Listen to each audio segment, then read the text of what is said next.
Iniciar grabación. Vamos a hablar entonces de raíz de 3 y por qué están diciendo que él es irracional. Entonces, irracional, el prefijo i significa no.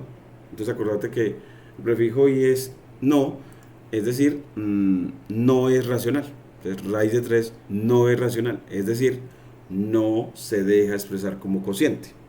Dado que racional, desde racional, discúlpame que quotient, vamos a ponerlo aquí, esa parte siempre me da dificultad, es quotient y ya se los tenía por acá, lo estaba practicando. Y la Quotients. quotients, y resulta que quotient es cocientes. Entonces que por eso racionales se asocia con la letra Q, y es porque los racionales son los que se dejen escribir como cocientes o divisiones de enteros. Y resulta que el raíz de 3 no se deja expresar como cociente de enteros. Mm, él, Wolfram, es un software muy bueno porque le muestra, Wolfram, le muestra de un número irracional, le muestra mucho. Entonces, por ejemplo, si yo le digo, en entrada matemática, escríbame a raíz cuadrada de 3, mira tan bacancito, le digo enter, y él te escribe que la entrada fue raíz de 3 y que la aproximación decimal de él es 1.73. Es decir, que raíz de 3 es un número casi 2. Y en la recta numérica te lo pinta efectivamente entre 1,4 y 2,2. O sea que aquí está el puntico. Mire que es más de 1,6. El punto está a la derecha el punto. O sea que ese raíz de 3 es mayor a 1,6 y menor a 1,8. Y menor que 2. O sea, y es menor que 2. Es casi 2. Entonces, que sepamos esa aproximación decimal, representarlo geométricamente en la recta numérica o recta real. No más, hasta ahí. Lo otro no lo necesitamos. Hasta ahí. Y de que ser irracional significa que su aproximación decimal, usted no ve repetición de las cifras. Usted ve que da 73, 20, 50, 80, 75, 60, 87. Es decir, no hay repetición de las cifras decimales. Entonces es un decimal no periódico o no repetitivo. Es que los irracionales son los de representación decimal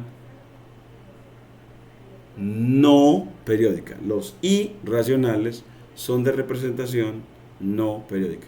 Entonces, hay dos definiciones de irracional. Irracional, que no se deja escribir como cociente de enteros. Irracional, que su representación decimal es infinita, no periódica. Entonces, esas son dos definiciones y que nos quedarán esas dos sobre el número irracional. Eso es lo que queremos identificar, y si lo vemos con Python y le decimos calcúleme raíz de 3, ¿para qué es para Python raíz de 3? Entonces yo le digo, ¿cómo lo calculo? Se lo digo a través de una línea de código. Entonces una línea de código aquí tiene un play, este triangulito es un play, y si quiero raíz, yo le digo 3 elevado, doble asterisco, a la 1/2, porque elevar a la 1/2 es raíz, porque si el exponente es fraccionario, es raíz. Entonces 3 a la 1/2 es una forma de escribir raíz de 3. Y si le digo que lo calcule, él me dice, bueno, ¿con qué ambiente de Python? Le digo que con bien, y me dice que acá en la línea de salida, que eso da 1.73. Y si le digo, ¿y de qué tipo es ese dato? Type, ese dato para el computador, ese número que es. Y él dice que para el computador ese número es eh, de tipo float.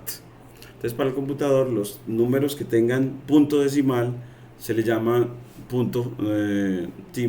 números tipo float o de punto decimal. Entonces, otra cosa que le está diciendo Python es que entonces raíz de 3 no es un entero, porque si lo fuera, diría que es de tipo int.